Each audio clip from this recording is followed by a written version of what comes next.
So after watching Jessica Jones, yeah, you thought Daredevil was dark? You ain't seen nothing yet.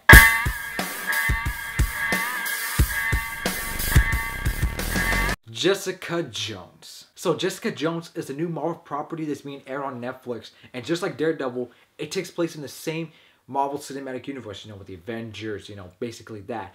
And like Daredevil, it takes place in Hell's Kitchen. So there are references to the Marvel Cinematic Universe. And here's the thing, I can be honest, I wasn't really looking that forward to Jessica Jones, unlike how I was for Daredevil, because it was the reboot to Daredevil. So I was like, alright, let's see how that comes out. And for those of you who don't know, I freaking loved Daredevil. It was definitely refreshing to see Marvel's dark take on that, because it's so different from the Marvel Cinematic Universe. And to say the least, I freaking love Jessica Jones, man. It was an amazing show. Now, unlike Daredevil, Jessica Jones is more slow-paced. It's not a fist-fighting, action-packed show like how Daredevil was.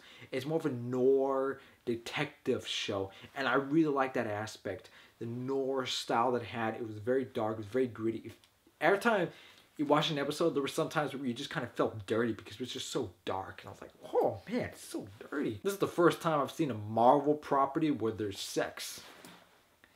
Yeah, and there's a good amount of sex in Jessica Jones in the first 2 episodes. So, yeah, that's pretty good. For one of the many positives of the show, I gotta say the performances were amazing. The acting was really great. Krysten Ritter, who plays Jessica Jones, she really killed it in the role. She was really great as Jessica Jones. She really encompassed this broken, alcoholic character that Jessica Jones is.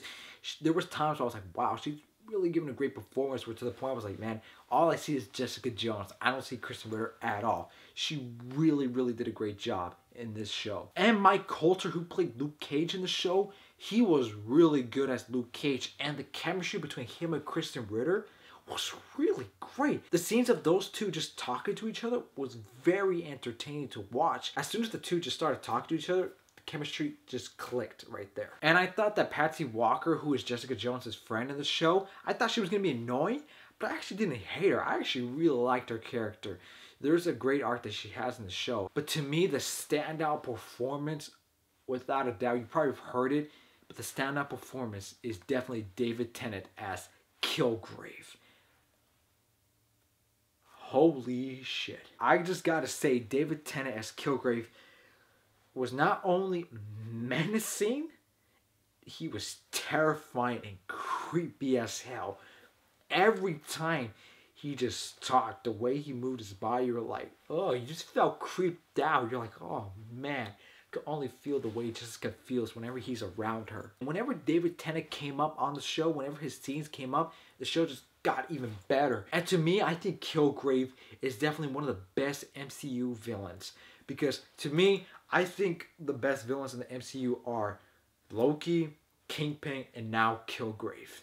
I mean, those 3 right there, they're just off the charts. They're amazing villains. Once you watch the show, you'll understand why you just get so terrified by Kilgrave, and David Tennant just did a fantastic job. And from what I've seen so far of Daredevil and Jessica Jones, I really like the cinematography in these shows because they really encompass the atmosphere. Because Jessica Jones is a dark, gritty atmosphere, and I really like how they encompass that atmosphere. It's not an action-packed show, but when the action scenes do come in, it's not really about punching and kicking like how Daredevil was. It's mostly about punching and throwing.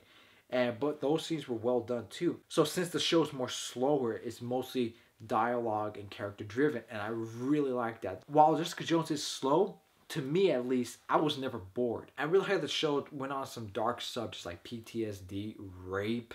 I mean, there are some dark subjects that this show goes on, and they handle those subjects really well. And what I also like about too is that the show has, lesbian couples, and I like how it's not like a weird subject that comes up on the show. It's nothing weird like, oh, these guys are lesbians. Like, it's just normal, and I really like that. Like, nothing was out of the ordinary. And Jessica Jones has some twisted sense of humor. It's not a, comedy show at all. It's nothing like that, but there's some dark humor in the show. And some of the humor, you're like, whoa, that's dark. But it's funny, too. The thing is about the show, it's not a kid's show. It ain't nowhere for kids, man. It's a mature show, and I really like that. This show had balls, And like, you could tell when you watch the show, they went for it. They didn't hold anything back when you watch the show. And I really give credit to the writers and the creators of Jessica Jones. So far, Marvel Netflix shows, they're really good. Because Daredevil and Jessica Jones, they're like better than half of the MCU films. As for complaints of the show, I honestly don't have really any that many complaints. I mean, there are times where I felt like, you know what? Maybe the show could have had 10 episodes instead of 13. But I can understand why it's 13 episodes, because they really go in depth with a lot of the characters. And so I understand that, because they went in depth with Kilgrave and Jessica Jones and even Patsy Walker. And there may have been maybe 3 episodes of Jessica Jones where you're probably going to be like, it's very slow. But overall, as a show, Jessica Jones is really amazing. It's slow paced, but it's a great noir detective show. The show has great writing, great dialogue scenes. The chemistry between Mike Colter and Krysten Ritter was really great. The performances by all the actors, especially Krysten Ritter and David Tennant, were amazing to say the least. The atmosphere is very dark, and I love how it dealt with dark subjects. And I'm going to give Jessica Jones an A-. It is a show you have to see right now. Like, after you watch this video, go on Netflix and watch it. And if you already watched it, go on Netflix and watch it again. Look, I mean, it may not be for everyone, because it's a very mature and dark show. So some people may be turned off by it. And since it is a slower paced show, some people are going to be like, it's too slow, too boring. But to me, I really like the show. It's definitely one of the best shows I've seen in a long time. And that's saying something. So I highly, highly recommend you guys checking out Jessica Jones. So guys, those are my thoughts on Jessica Jones. What did you guys think of the show? Did you guys like it? Or did you guys didn't like it? Please let me know in the comments below. Thank you guys so much for watching my video. And as always, ladies and gentlemen, have a nice day.